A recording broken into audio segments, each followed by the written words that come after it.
আসসালামু আলাইকুম।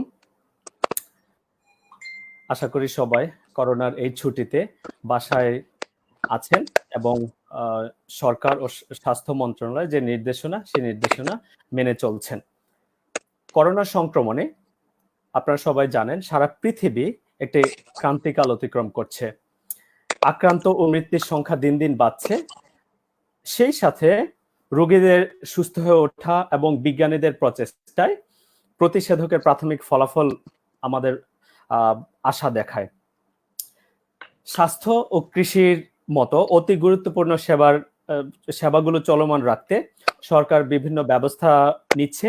সেই সাথে ত্রাণ কার্যক্রমগুলোও চলছে সরকারি ও বিভিন্ন ব্যক্তিগত উদ্যোগে।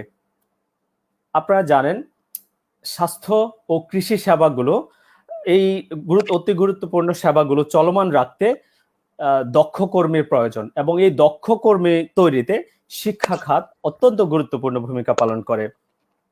কিন্তু এই মুহূর্তে এই সংক্রমণের কারণে বাংলাদেশে প্রায় 4 কোটি শিক্ষার্থী শিক্ষা প্রতিষ্ঠানের বাইরে আছে, যার মধ্যে মাধ্যমিক ও উচ্চ মাধ্যমিক পর্যায়ের ছাত্রছাত্রীদের সংখ্যা বেশি। যে কারণে আমাদের বাংলাদেশ সরকারের মাননীয় প্রধানমন্ত্রী নির্দেশনায় শিক্ষা মন্ত্রণালয়ের পরিকল্পনায় মাধ্যমিক উচ্চ মাধ্যমিক অধিদপ্তরের পরিচালনায় প্রাথমিক এবং ষষ্ঠ দশম শ্রেণীর বিষয়ভিত্তিক ক্লাস চলছে, যেটা আমরা বলি আমার ঘর আমার স্কুল কর্মসূচির মাধ্যমে। সেই সাথে বাংলাদেশের প্রায় 154টি বিশ্ববিদ্যালয়ের প্রায় 31,50,000 শিক্ষার্থীও বাসায় বসে আছে এবং এই জন্য বাংলাদেশের যে ইউজিসি ইউনিভার্সিটি গ্রান্টস কমিশন আছেন, গত 5 এপ্রিল প্রাইভেট বিশ্ববিদ্যালয়গুলোতে পরীক্ষা গ্রহণ, মূল্যায়ন ও শিক্ষার্থী ভর্তি বন্ধ রাখতে বলেছে, কিন্তু অনলাইন ক্লাস চলমান করার জন্য ব্যবস্থা নিতেও বলেছেন। তো আমরা আজকে যে করোনার প্রভাব শিক্ষাক্ষেত্রে কি হতে পারে, সেই ক্ষেত্রে ইউনেস্কোর কিছু ইনফরমেশন দিয়ে আজকের অনুষ্ঠান শুরু করতে চাই। ইউনেস্কো গত 7 এপ্রিল বলেছে, একটা রিপোর্টে বলেছে যে শিক্ষার যে প্রাপ্যতার এই inequalities to access to education, এই যে শিক্ষার প্রাপ্যতার বৈষম্য বাড়তে পারে স্থানীয় ও বৈশ্বিকভাবে। শিক্ষা অর্জনের যে সংকট, যে লার্নিং ক্রাইসিস যেটাকে বলে, এই সংকট আরো বাড়তে পারে এবং টেকসই উন্নয়ন লক্ষ্যমাত্রা 4, যে সাস্টেনেবল ডেভেলপমেন্ট গোল 4, এটা ব্যাহত হবে এবং দীর্ঘায়িত হবে। এবং তারা আরো আশঙ্কা প্রকাশ করেছেন যে ছাত্রছাত্রী ঝরে পড়া, শিক্ষা প্রতিষ্ঠান বন্ধ হওয়ার মতো আশঙ্কা করছেন। তো সেই করোনার প্রভাব যেটা আমরা হয়তো আমাদের কতটুকু হবে এই মুহূর্তে করোনার মোকাবেলাটা আমাদের সবচেয়ে জরুরি। সেই সাথে যদি করোনা দীর্ঘায়িত হয়, এই প্রভাবের যে ক্ষতি হবে, ক্ষতিটা কিভাবে আমরা কমিয়ে আনতে পারবো, এই বিষয় নিয়েও আমাদের চিন্তা করা উচিত। তো এই বিষয়ে আজকে আলোচনার জন্য আমরা 2 জন সম্মানিত অতিথি আমাদের মাঝে অতিথিকে আমন্ত্রণ জানিয়েছি। তো সম্মানিত অতিথির মধ্যে প্রথমে আমি পরিচয় করিয়ে দিতে চাই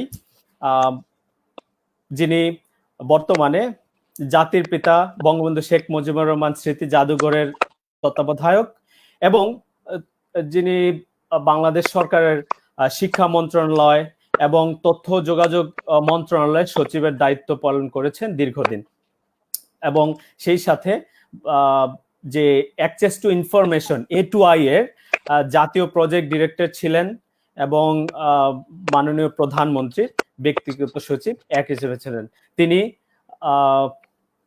আমাদের সম্মানীয় অতিথি নজরুল ইসলাম খান, সংক্ষিপ্তভাবে NI খান। সেই সাথে আমাদের সাথে এই মুহূর্তে নাই, আরো যুক্ত হবেন রাজশাহী বিশ্ববিদ্যালয়ের শিক্ষা ও গবেষণা ইনস্টিটিউটের সহকারী অধ্যাপক জনাব গৌতম রায়, তিনি আহ, আহ, একটু যান্ত্রিক গোলযোগের কারণে আমাদের মধ্যে এখনো উপস্থিত হতে পারেননি। আশা করছি কিছুক্ষণের মধ্যে উনি উপস্থিত হবেন।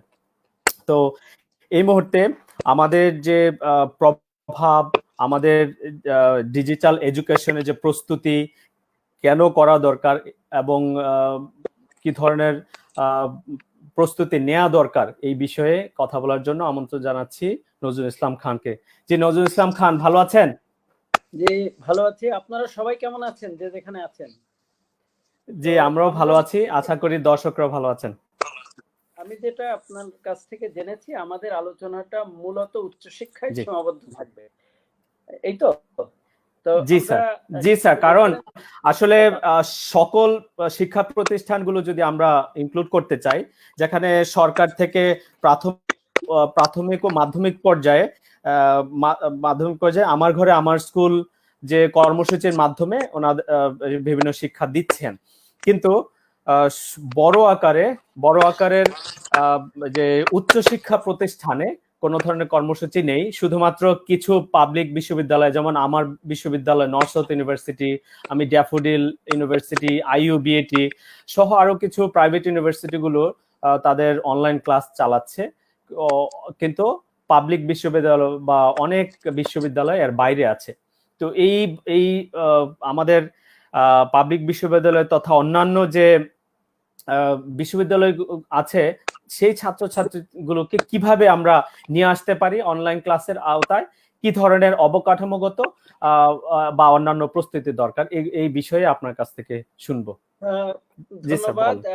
যদিও আমাদের সারা দেশে মোবাইল নেটওয়ার্ক আছে, জি জি, কিন্তু মোবাইল নেটওয়ার্ক থাকা সত্ত্বেও কোনো কোনো জায়গায় পকেটে কিন্তু এটা অনলাইনে ক্লাস নেওয়ার জন্য সাফিসিয়েন্ট না, বেশ কিছু কিছু জায়গায়।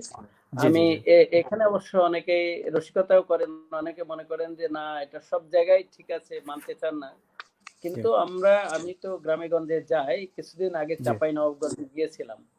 তো একজন শিক্ষার্থী রাজশাহী বিশ্ববিদ্যালয়ের, উনি মনে হয় জানতেন না যে আমি already রিটায়ার করেছি। আমাকে বললেন যে স্যার আমাদেরকে গাছে উঠাবেন না। তা আমি তাকে বললাম যে কেন, বুঝতে পারিনি তখন। তারপরে আমি একটু চুপ করে গেছি। পরে আমি খোঁজ নিলাম প্রাইভেটলি, যে মিটিং শেষে খবর নিলাম যে ঘটনাটা কি। তখন বুঝতে পারলাম যে সে আসলে গাছে উঠে তাদেরকে নেটওয়ার্কটা পেতে হয়। হ্যাঁ, আচ্ছা তো জি আমি অবশ্য এটা সব জায়গায় নাই, দিস ইজ নট জেনারেল, কিন্তু একজন ছাত্রকেও আমাদের কাউন্টের ভিতরে রাখতে হবে, একজন হলেও তাকে হিসাবের ভিতরে রাখতে হবে। সেই জন্য এই কথাটা আমি বললাম। আমি আইসিটি মন্ত্রী মহোদয়কে কয়েকদিন আগে এটা বলেছি, উনি খুব পজিটিভলি শুনেছেন, ওনাকে অনেকটা ক্ষমা চেয়ে আমি বলেছি, সেটাও অনলাইনে যে আমি এটা বলেছে আমাকে রসিকতা করে, এই জন্য সে হয়তো জানে না আমি রিটায়ার করেছি। তো আমি কয়েকটা বিষয় বলতে চাই আমার দীর্ঘদিনের অভিজ্ঞতায়। সেটা আমি দেখেছি যে মানুষ আসলে অসম্ভব ক্ষমতার অধিকারী, যে কোনো কাজ মানুষ করতে পারে, কিন্তু তাকে সাহস দিতে হয়, তাকে নেতৃত্ব দিতে হয়, দুইটা জিনিস। তো আমাদের শিক্ষকরা কিন্তু শুধু শিক্ষক না, শিক্ষকরা কিন্তু নেতা, এবং নেতৃত্ব দেন তারা অলরেডি সমাজের। অনেকে অবশ্য বুঝতে পারেন না, মনে করেন না আমরা অবহেলিত, কিন্তু আসলে তারা কিন্তু নেতা, তাদের প্রচুর ক্ষমতা আছে। সব ক্ষমতা অনেক সময় বোঝা যায় না, নিজেরাও অনেক সময় বুঝতে পারেন না। আমরা এমনি প্রবাদ শুনি যে হাতি চোখ সামনের দিকে থাকে, ছোট থাকে, এই জন্য তা দেখতে পায় না নিজের বডিটা, না হলে বুঝতে পারতো।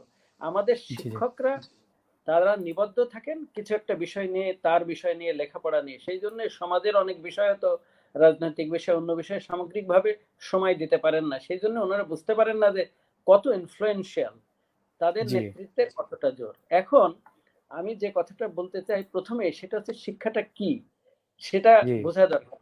আমার কাছে, আমি নিজে অনেক বছর চিন্তা করে, আমার সঙ্গে হচ্ছে শিক্ষা জীবনের জন্য প্রস্তুতি। কেন আমরা শিক্ষা সুন্দর একটা জীবনের জন্য, এবং বহু বছরের সারা জীবনের জন্য এই প্রস্তুতিটা হয়। একটা সাধারণ প্রস্তুতি হয়, শিক্ষার পর একটা প্রশিক্ষণ নিতে হয়, বিশেষ কাজের বিশেষ প্রস্তুতি। আর এরপরে আরেকটা হচ্ছে এক্সপেরিয়েন্স, সেটা হচ্ছে শিক্ষা এবং প্রশিক্ষণ দুটো প্রয়োগ করলে যে অভিজ্ঞতাটা হয়, যে জ্ঞানটা হয়, সেটা হচ্ছে এক্সপেরিয়েন্সটা। তিনটারই কিন্তু প্রয়োজন। তো প্রথমে এই ফাউন্ডেশনটা হচ্ছে শিক্ষা। তো শিক্ষা সাধারণ প্রস্তুতি, এই ফাউন্ডেশনের পরে দোকান করা যাবে, ঘর করা যাবে, বড় কিছু করা যাবে। তো এই ফাউন্ডেশনটা হচ্ছে বড় জিনিস। তো এখন আমরা যদি শুধু বিশ্ববিদ্যালয়ে সীমাবদ্ধ থাকি, দুই একটা উদাহরণ টানবো, তা নাহলে অনেক বড় বিষয় সব কভার করা সম্ভব না। তো বিশ্ববিদ্যালয়ে আমি জানি যে প্রথম হচ্ছে সাহস কারা দেবেন। ওখানে যারা ট্রাস্টি থাকেন বিশ্ববিদ্যালয়ে, তারা হয়তো বলতে পারেন যে আমরা তো বয়স্ক মানুষ, আমরা এখন মিটিং করতে পারবো না, আমরা কোনো সিদ্ধান্তে আসতে পারবো না, পরীক্ষা কিভাবে হবে না হবে এটা। কিন্তু আমি বলবো যারা ট্রাস্টি তারা very powerful society, industrialist, মানিড, well educated. তো আমি বলবো তাদেরকে প্রথমে অনলাইনে ট্রাস্টির সভা করতে হবে, করে দেখাতে হবে যে না এটা সম্ভব, এবং তাদের সভা করতে কোনো অসুবিধা নাই। জুম ইউজ করতে পারে, google.net, সরি গুগল মিটিং আছে, যে গুগল মিটিং ইউজ করতে পারে, কিংবা আজকে আমরা যেটা ইউজ করছি সেটা ইউজ করতে পারে। হোয়াটসঅ্যাপেও গ্রুপে মিটিং করা যায়, মেসেঞ্জারেও করা যায়, আজকাল অনেক সুযোগ রয়েছে। সুতরাং তারা যখন করবেন, করলে তখন শিক্ষকরাও কিন্তু সাহস পাবেন না এটা করেছে। আর এটা করার একটা উদ্দেশ্য, হ্যাঁ, এরপরে প্রশ্ন করবে শিক্ষার্থীরা, বলবে আমি রিমোট এলাকায় আছি, একটু আগেই বলেছি সারা দেশে কানেকশন তো হয়তো নাই, কিন্তু তাদেরকে একটা সিদ্ধান্ত দিতে হবে, একাধিক সিদ্ধান্ত। প্রথম সিদ্ধান্ত যে অনলাইনে ক্লাস হবে, দ্বিতীয় সিদ্ধান্ত যে অনলাইনে পরীক্ষা নেওয়া যাবে। যদিও ইউজিসি থেকে বলা হয়েছে যে অনলাইনে পরীক্ষা নেওয়া যাবে না, কিন্তু আমি ব্যক্তিগতভাবে আমার বহু বছরের অভিজ্ঞতায়, আমি অনেকদিন শিক্ষার সাথে আছি, আমি ট্রেনিং একাডেমিতে সারা জীবনই গেছি, আমি মনে করি অনলাইনে পরীক্ষা নেওয়া আরো বেশি ভালো। শিক্ষকদের একটু কষ্ট হবে, কিন্তু সবচেয়ে বেশি সুবিধা। কেন? অ্যাসেস করার সুবিধা, কন্টিনিউয়াস অ্যাসেস করা যায় অ্যাসাইনমেন্ট দিয়ে, তার লেখার অ্যানালিটিক্যাল সিনথেটিক্যাল ক্যাপাবিলিটি কি আছে, তার ডেপথ কেমন, এটা কিন্তু বোঝা যায়। আমাদের দেশে লেখা বা অ্যাসাইনমেন্ট দেওয়া হয় না, এই জন্য সবাই বক্তৃতা দিয়ে চলে যায়, লিখতে দিলে কেউ সহজে লিখতে চায় না, অ্যাভয়েড করে। তো আমি মনে করি যে যদি ট্রাস্টিরা সভা করে সকল বিশ্ববিদ্যালয় এবং একটা অ্যাসোসিয়েশন আছে, তারা যদি ইউজিসির কাছে দেয়, তখন ইউজিসি কিন্তু মানবে, না মানার কোনো কারণ নেই, যুক্তি দিতে হবে। মানুষ প্রথমেই তার যে পার্সপেক্টিভ, ওনারা অনেক সিনিয়র মানুষ, তাদের দিক থেকে তারা চিন্তা করবে।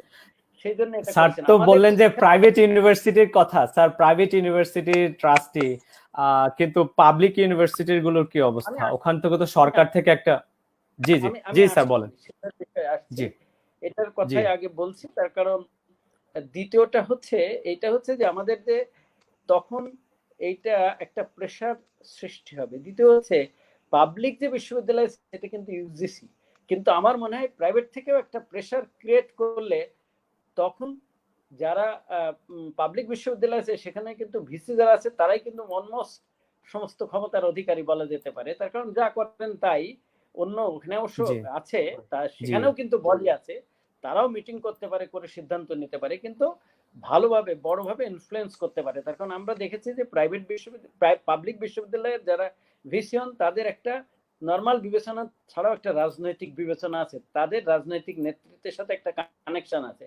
বাস্তব হলো এটাই, সেই দিকে তাদের ইনফ্লুয়েন্স আছে। তখন তাদেরকেও অর্গানাইজ করা যেতে পারে। শিক্ষকদের একটা সমিতি আছে, বিশ্ববিদ্যালয়ের একটা সমিতি আছে, পাবলিক এন্ড প্রাইভেট বোথ আলাদা আলাদা আছে। তো সুতরাং এইটা করলে তখন ইউজিসি থেকে দেবে। এখন ইউজিসির আরেকটা বটলনেক হচ্ছে, আমি যেটা বুঝি সেটা হচ্ছে আমাদের যে শিক্ষা নীতি আছে সেখানে ডুয়েল মোডের কিন্তু ব্যাপারে কোনো লেখা নেই, কোনো নির্দেশনা নেই।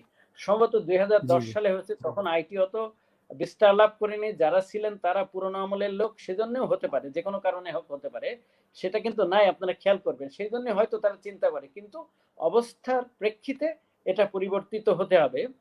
অনলাইনে পরীক্ষা নেওয়ার অবশ্যই সুযোগ করে দিতে হবে, এটা একটু ফরওয়ার্ড চিন্তা করতে হবে। এখন আসি, তাহলে ট্রাস্টিরা এটা সভা করবেন, ওইটার ব্যাপারে সিদ্ধান্ত নেবেন। আরেকটা সিদ্ধান্ত নেবেন, তাদের ওয়েবসাইট যেন আপ টু ডেট থাকে।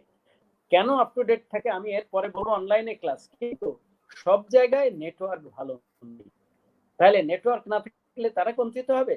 এই যে 31 লক্ষর কথা বললেন বা 31.5 লাখ, তাদের বঞ্চিত করা যাবে না, সবাইকে সমান সুযোগ দিতে হবে।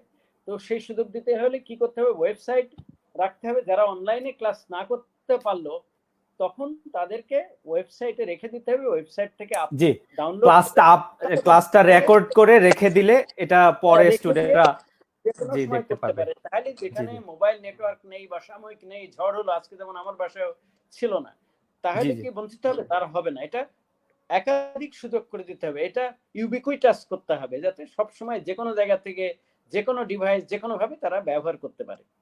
জি, এখন আরেকটা বিষয় কিন্তু দরকার। আমি দেখেছি আমার অভিজ্ঞতায় জি, বিশ্ববিদ্যালয়ের অনেক বিশ্ববিদ্যালয়ের শিক্ষকরা কিন্তু এসব অনলাইনে বা এসে ক্লাস নিতে অভ্যস্ত না।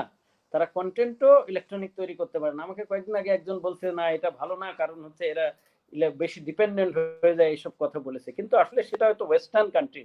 কিন্তু আমাদের এখানে শিক্ষককে তার একটা প্রশিক্ষণ দেওয়ার ব্যবস্থা করা উচিত। সেটা কে করবি? আমি মনে করি ইউজিসি থেকে এটা ইনিশিয়েটিভ নেওয়া উচিত।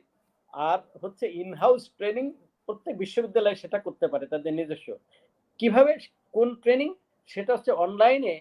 আজকাল তো ম্যানুয়ালের মতো করে দিলে হয়। তারপরেও করা যেতে পারে অনলাইনে। সেটা হচ্ছে জুম কিভাবে ব্যবহার করতে হয়, করে ক্লাস নিতে হয় সেটা, কিংবা গুগল ক্লাসরুম কিভাবে ব্যবহার করতে হয়, কিংবা এইসব কিছু সফটওয়্যার কিনতে হবে। তাহলে তার সিদ্ধান্ত দরকার। সেই জন্যই ট্রাস্টির সবার কথা বলেছিলাম।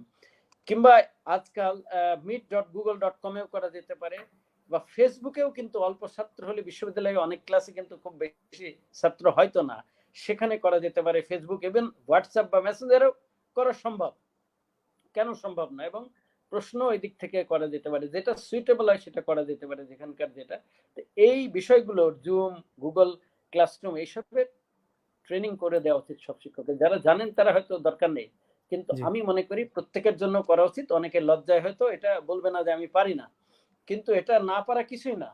আমরা অনেকেই অনেক কিছুই পারি না। আমি নিজেও অনেক কিছু পারি না। আমি দেখেছি যে মাইক্রোওয়েভ চালাতে যাই, বাসায় যখন একা, একা খুব ভোরে রাত্রে চলে যাই, তখন জি, অসুবিধা হয়। তো এটা আমার জন্য লজ্জার কিছু না। আমাকে শিখে নিতে হয় অন্যের কাছ থেকে। কোনো অসুবিধা নাই। জি, শিক্ষাটা এমন একটা জিনিস, এবং আমাদের শিক্ষকরা আমি মনে করি সেটা করবেন না।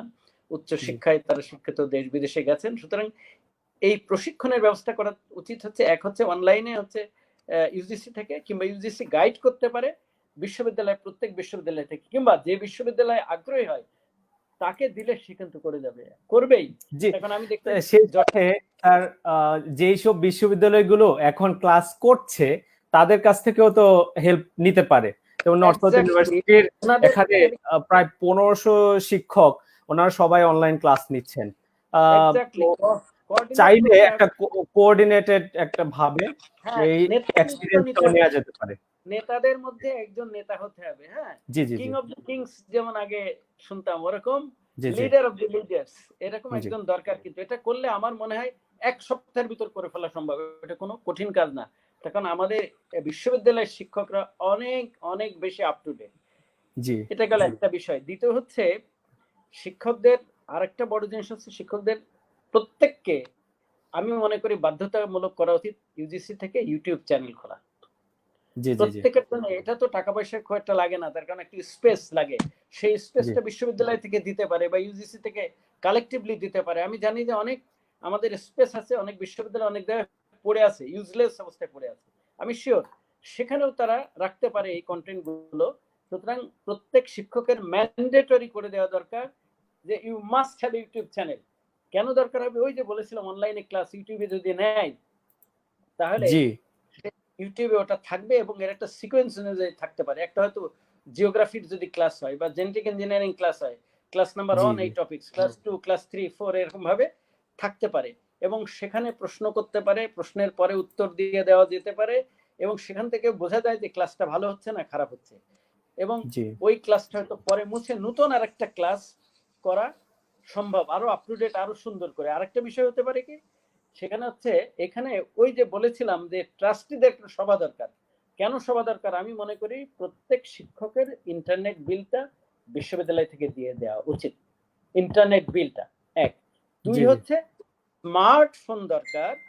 যদি স্মার্টফোন না থাকে, অনেকে স্মার্টফোন ইউজ করেন না, তাহলে স্মার্টফোন কিনতে বলা উচিত। উনি যদি লোন চায় তাহলে লোন দেওয়া উচিত।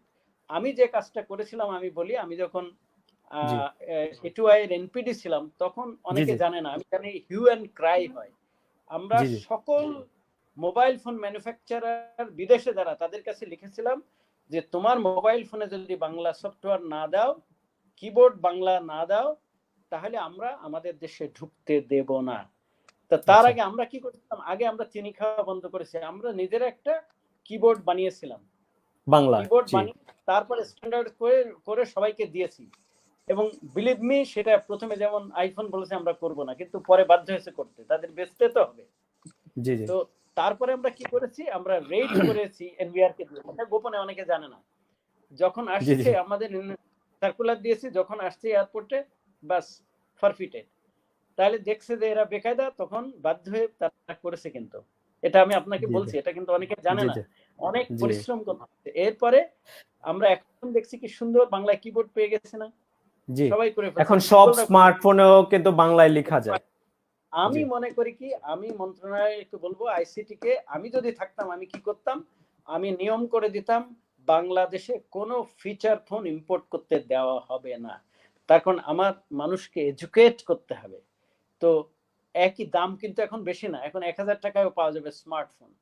তাহলে আমি কেন ফিচার ফোন আমাদের দেশে আনতে দেবো? আমাদের দেশের ম্যানুফ্যাকচার স্যার হচ্ছে আমি ফিচার এই ফোন। জায়গাটাতে একটু গুরুত্ব দিতে চাই যে আমাদের 31 লক্ষ যে স্টুডেন্ট আছে, আমি জাস্ট ছোট একটা ইনফরমেশন দিতে চাই। বাংলাদেশে বিটিআরসির নিয়ম অনুসারে, বিটিআরসির তথ্য অনুসারে ফেব্রুয়ারি 2020 পর্যন্ত প্রায় 16,06,14,000 স্মার্টফোন ইউজার আছেন। এর মধ্যে প্রায় 1,16,00,000 হচ্ছে 4G ইউজার, 4G ব্যবহারকারী।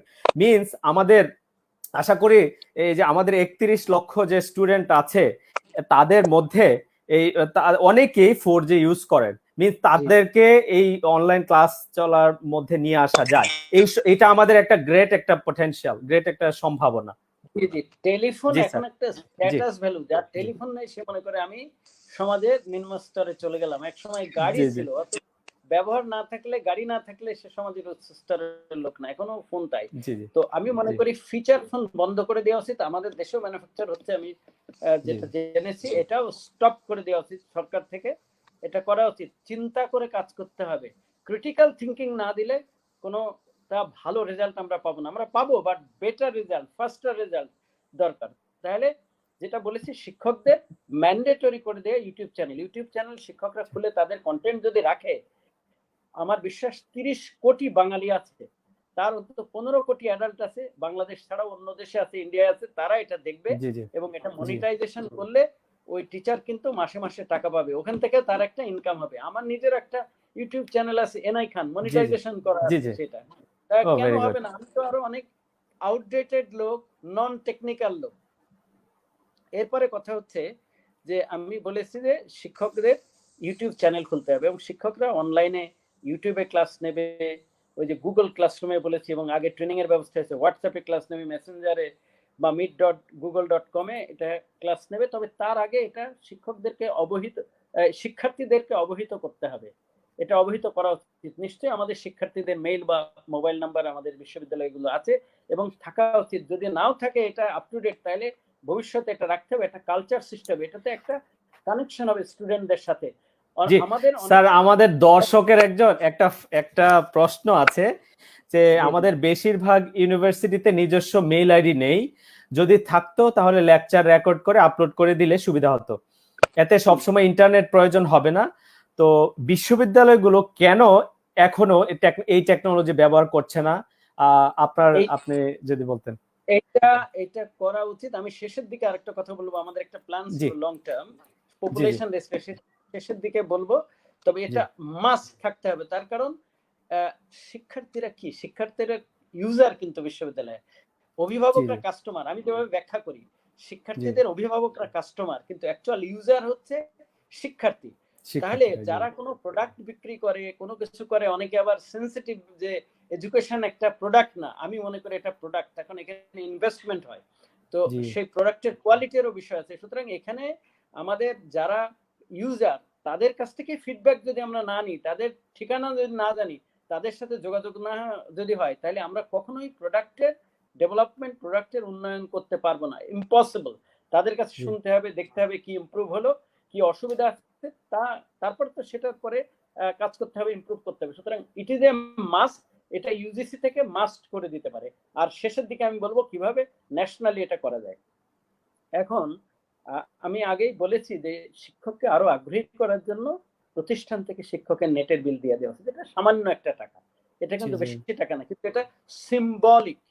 এটা কিন্তু আপনি একজন লোককে যদি 500 টাকা দেন আর তাকে যদি সুন্দর একটা পোশাক কিনে দেন, তার ইম্প্যাক্ট আলাদা। আপনি একজনকে যদি 5,000 টাকা দেন, তা না দিয়ে আপনি যদি 2,000 টাকার একটা সুন্দর একটা জ্যান্ত রুই মাছ ছটফট করতে দিয়ে আসেন, তার কিন্তু আলাদা ইম্প্যাক্ট, গিফটের ডিফারেন্ট ইম্প্যাক্ট। তো এরপরে হচ্ছে আমি বলেছি শিক্ষার্থীদের পূর্বে অবহিত করতে হবে। এটা অনেক সময় আমরা দেখেছি প্রশাসনেও, আমার এই অভিজ্ঞতা, আমরা হুট করে একটা সার্কুলার জারি করি কিন্তু মানুষকে রেডি করি না। কিন্তু ন্যাচারালি আমাদের দেখতে হবে, একটা পুকুরে মাছ ছাড়ার জন্য আগে পানি দিতে হয় হাড়ির ভিতর, তারপর ছাড়তে হয়। বিয়ে শাদী হলে প্রথমে আয়না দেখায়, তারপরে শরবত খাওয়ায়, তারপরে না শ্বশুরবাড়ি গেলে আর খবর না। প্রথমে এই যে অ্যাক্লিমাটাইজেশন কানেকশন, নতুন একটা পরিবেশ, নতুন একটা সিস্টেম আমরা করতে যাচ্ছি। এখানে একটা সমস্যাকে আমরা সম্ভাবনায় পরিণত করছি, প্রবলেমকে টার্ন করা হচ্ছে একটা পসিবিলিটিতে। তো এইটাতে আমাদের অবশ্যই শিক্ষার্থীদের সাথে যোগাযোগ রাখতে হবে এবং তাদেরকে অবহিত করতে হবে কবে কি হচ্ছে, তাহলে তারা ফ্রাস্ট্রেটেড ফিল করবে, ডিসকানেক্টেড ফিল করবে প্রতিষ্ঠানের সাথে। এরপরে হচ্ছে যাতে ক্লাস না করে, হয়তো সব টিচার একই সাথে একদিন নিল, তাহলে হবে না। এটা প্রতিষ্ঠান প্রধান যিনি আছে, অর্থাৎ যে ডিপার্টমেন্টাল প্রধান, ওনাকে একটা রুটিন করে দিতে হবে। এই সময় এই ক্লাস, এই সময় এই ক্লাস, এই সময় এই সব, যাতে লাইভ গুলো তারা এনজয় করতে পারে। লাইভের আলাদা একটা মজা আছে কিন্তু। এরপরে শিক্ষকদেরকে এটা ফিডব্যাক দিতে হবে, অবশ্যই প্রশ্ন করতে পারে বা অন্য বিষয়ে ফিডব্যাক দেওয়া উচিত।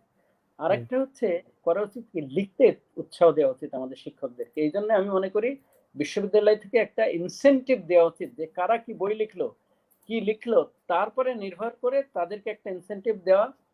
এবং সরকার থেকে আমি মনে করি এটা ইউজিসি একটা টাকা নিয়ে, সেটা যারা বই লেখে তাদের বিনা পয়সায় বা আংশিক, একদম বিনা পয়সা হলে আজে বাজে জিনিস ছাপা হতে পারে, সেই জন্য হয়তো একটা 60% বা 40% ইউজিসি থেকে বা সরকার থেকে দেবে, দিয়ে এই বইগুলো পাবলিশ করবে। তাহলে লেখার একটা অভ্যাস আলাদা জিনিস। আমাদের দেশে লেখকের সংখ্যা খুব কম, আর আমাদের দেশের শিক্ষকের লেখা কেন দরকার, তখন বিদেশি বই আছে কিন্তু সেটা কন্টেক্সচুয়ালাইজ না, সেটা লোকালাইজ না। শিক্ষার একটা বড় জিনিস কন্টেক্সচুয়ালাইজেশন এবং লোকালাইজেশন। শিক্ষার একটা বড় জিনিস হচ্ছে উপপাদ্য করতে পারবে। আমি তাকে শেখাবো খেলে যে সে খেলোয়াড়, কিন্তু সে যাতে না বলে জানে যে সে জানোয়ার, এটা সে বলবে না। কেন বলবে না? তাকে ওই উপপাদ্য করতে শিখতে হবে। তাহলে সেটা যদি আমরা শিক্ষাতে চাই, তাহলে আমাদের শিক্ষার্থীদের ক্রিটিক্যাল চিন্তার জায়গাটাকে ওপেন করে দিতে হবে, সুযোগ সৃষ্টি করে দিতে হবে। তাহলে এটা করতে গেলে লিখতে উৎসাহ দিতে হবে। লিখে ওই শিক্ষক যদি ওই বিশ্ববিদ্যালয়ের যে ওয়েবসাইট, তার একটা স্পেস থাকে, সেখানে রেখে দেন, সবাই সেখান থেকে দেখবে, সবাই সেখান থেকে পড়বে। শিক্ষার্থীরা অন্য অনলাইনে এই সুযোগগুলো বেশি স্যার, অনলাইনে এই সুযোগগুলো বেশি নিজেকে নিজের। জি অবশ্যই। এবং শিক্ষকের একটা সুযোগ হচ্ছে, আমি একটা জিনিস লিখলাম, ভুল হলো, সে ভুলটা ধরিয়ে দিতে পারে বা আরো ফর্টিফাইড করতে পারে, যেটাকে আমরা ক্রাউড সোর্সিং বলি। এখানে শিক্ষার্থীদের কাছে যারা গবেষণা করে, আমি 2 বছর করেছি, আমার শিক্ষক তো আমাকে দিয়ে অনেক কিছু করিয়েছে। সুতরাং একটা ভালো সুযোগ, শিক্ষক কিন্তু নেতা, তার যারা ফলোয়ার থাকে তাদেরকে সে ইউজ করতে পারে তার ওই লেখাটাকে সমৃদ্ধ করার জন্য। আমি মনে করি এখানে ইনসেনটিভ দিতে হবে। প্রমোশনের ব্যাপারেও দেখা দরকার। এই ইনসেপ্টিভটা স্যার, এটা কি সরকার থেকে আসবে? কোথা থেকে আসবে স্যার ইনসেপ্টিভটা? সরকার দিবে না প্রতিষ্ঠান দিবে?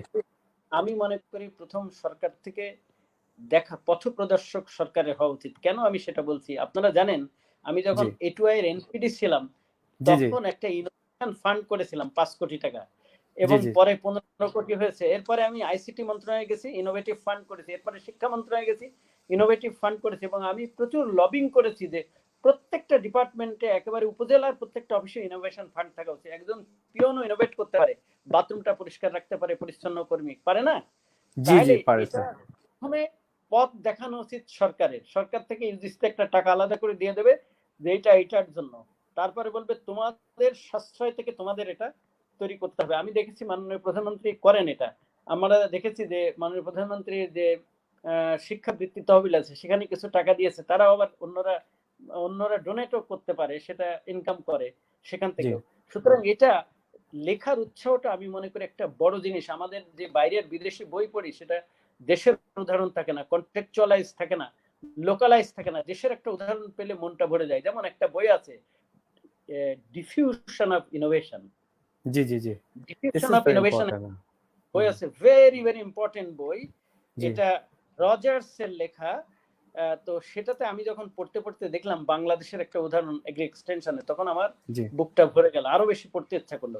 সুতরাং জি, লিখতে উৎসাহ দেওয়ার একটা এখনই করা উচিত এটা। জি, দ্বিতীয় হচ্ছে আমাদের শিক্ষকদের আরেকটা বলা উচিত, আমরা মোবাইল ফোন কিনতে পারি শিক্ষার্থীরা, শিক্ষকরা, কিন্তু জি, আমরা কেন কিন্ডল একটা কিনতে পারবো না? ওই মোবাইল ফোনের চেয়ে দাম কম, কিন্তু জি, আইফোন জি, একটা কিন্ডল। 10 এক প্রথম যখন বেরোয় প্রায় 1.5 লাখ টাকা ছিল, যদি 700 512 হয়, জি, তাহলে আমরা কেন একটা কিন্ডেল কিনতে পারবো না? 1500 বই কিনে রাখা যায়। আমি দেখি আমাদের বিশ্ববিদ্যালয়ের লাইব্রেরি গুলোতে লেটেস্ট যেগুলো বেস্ট সেলার, সেই বইগুলো থাকে না। আমি খোঁজ করে দেখেছি বেস্ট সেলার বই, আমি যখন এয়ারপোর্টে যাই জিজ্ঞাসা করি বা আমাজন থেকে দেখি কোনগুলো বেস্ট সেলার, সেগুলো কেনা। আমি মনে করি শিক্ষকদের উৎসাহ দেওয়া উচিত যে আপনার একটা কিন্ডেল থাকা উচিত। শিক্ষার্থী যাদের ক্ষমতা আছে তারা কিন্ডেল কিনবে এবং অনলাইনে বই কিনবে কোনগুলো, যেগুলো হচ্ছে পৃথিবীর বেস্ট সেলার। বেশি লোকে, কোটি কোটি লোকে কেন এই বইটা পড়ে, শেখা দরকার। জি, আমি জি, একটা বই স্যার। বুড়ো বয়সে পড়েছি, তখন আগে সুযোগ ছিল না, সেটা হচ্ছে আল মুকাদ্দিমা। পড়ে জি, আমি জি, অবাক হয়ে গেছি যে সেই সময়ে 500 600 বছর আগে ওনারা কিভাবে এটা লিখেছে। আমি জি, এখনো খুঁজি আরো কিছু বই, যেমন সিক্রেট হিস্ট্রি অফ মঙ্গল, এটা ফিজিক্যাল বই কেনা সম্ভব না, ভেরি এক্সপেন্সিভ, বা জোগাড় করাও কঠিন, কিন্তু অনলাইনে এগুলো জোগাড় করা একেবারে সোজা। তাহলে আমি জি। বলবো শিক্ষকদেরকে গাইড করতে হবে। শিক্ষকদের নেতা, নেতাদের নেতা থাকবে, তারা বলবে যে আপনারা কিন্ডল কিনুন, বললে কিন্তু কিনবে। এই জন্য সার্কুলার দেওয়া লাগবে না। ভালোবাসা কিন্তু সার্কুলার দেওয়া হয় না, জি, স্যার, আন্তরিকতা আপনার হয় আপনার কাছে গিয়ে। আহ, অনেক গুরুত্বপূর্ণ আহ, পরামর্শ আমাদের দিচ্ছেন। স্যার, একজন একটু প্রশ্ন করেছে যে আমাদের যিনি একজন অতিথি, উনি আসলে কোনোভাবেই উনি আহ, বিদ্যুতের গোলযোগের কারণে ওয়াইফাই ওনার এই মুহূর্তে নাই। এট দি সেম টাইম উনি মোবাইলে কানেক্টেড হতে চাচ্ছেন কিন্তু কোনোভাবে কানেক্টেড হতে পারছে না। তো উনি ঢাকায়, স্যার, এই মুহূর্তে উনি ঢাকায় আছেন।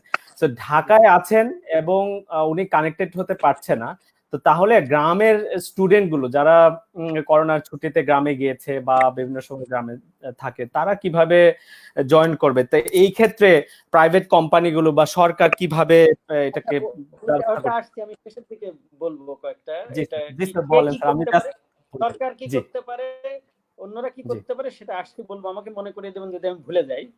আচ্ছা, তাহলে এটা একটা জিনিস। জি স্যার, আমি তারপরে মনে করে আরেকটা দেব।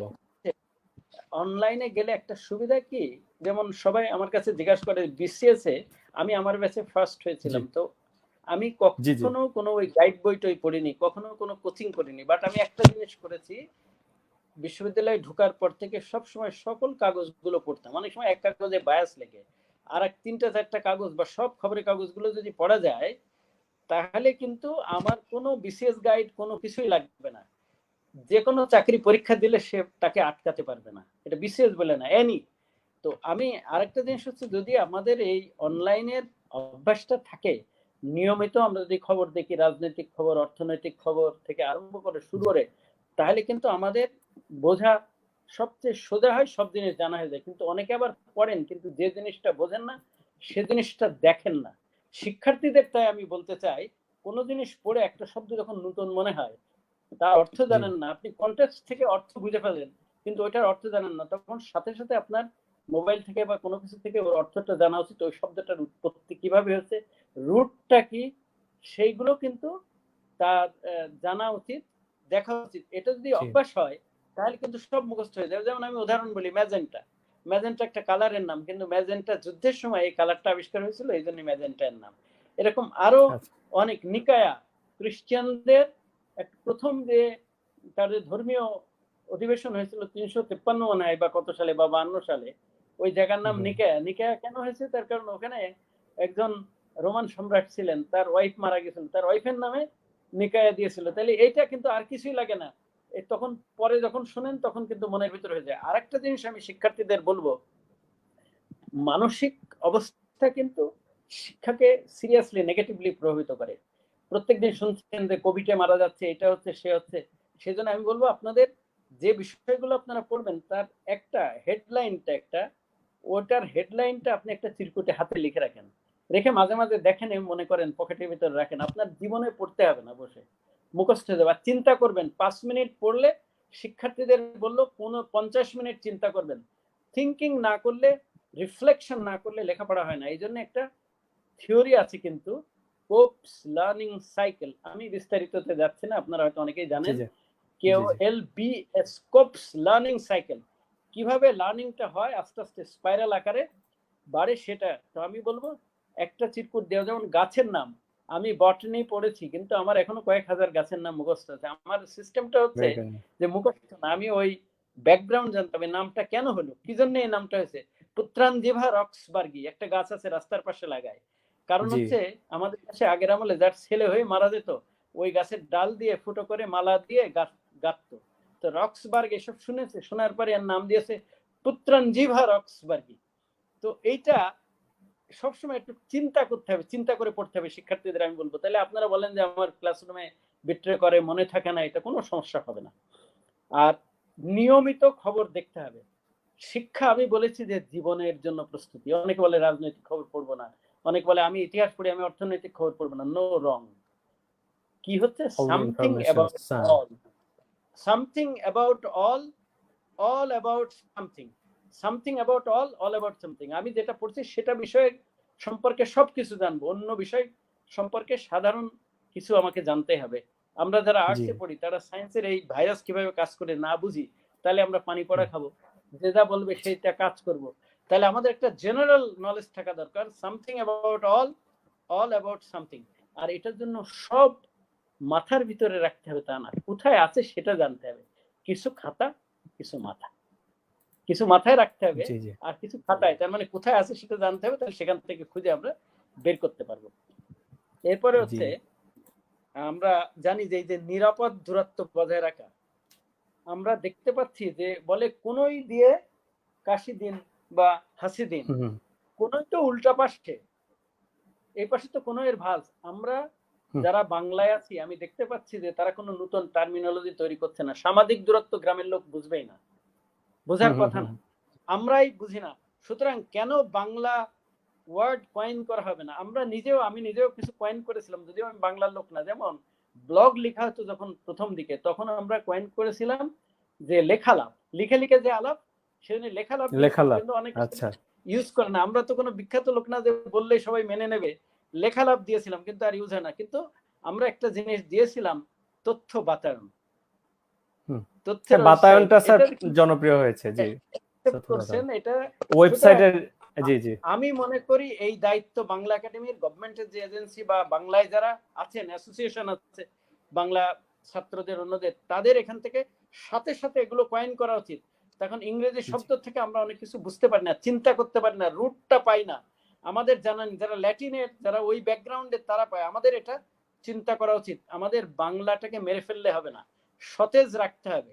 তখন আমাদের ভাষা, আমরা বাংলায় চিন্তা করি। তো এইটা যেটা বলছিলাম, এই যে নিরাপদ দূরত্ব বজায় রাখার কথা হচ্ছে, এই সম্পর্কে আমাদের শিক্ষকরা, যারা রেলিভেন্ট শিক্ষক আছেন, মাইক্রোবায়োলজির আছেন, এগুলো সুন্দর করে অ্যানিমেশন করে, যেসব ছেলেমেয়েরা আইটির আছে তাদের দিয়ে গ্রাফিক্স করিয়ে এটা যদি একটা ছেড়ে দেয়, তাহলে কিন্তু সহজে লোকজন এডুকেটেড হবে। সুতরাং এই যে শিক্ষকদের বা বিশ্ববিদ্যালয়ে একটা আউটরিচ প্রোগ্রাম থাকে, আমাদের দেশে জেনারেলি নেই আউটরিচ, এটা আমি মনে করি আউটরিচ প্রোগ্রাম হতে পারে, ইলেকট্রনিক আউটরিচ প্রোগ্রাম।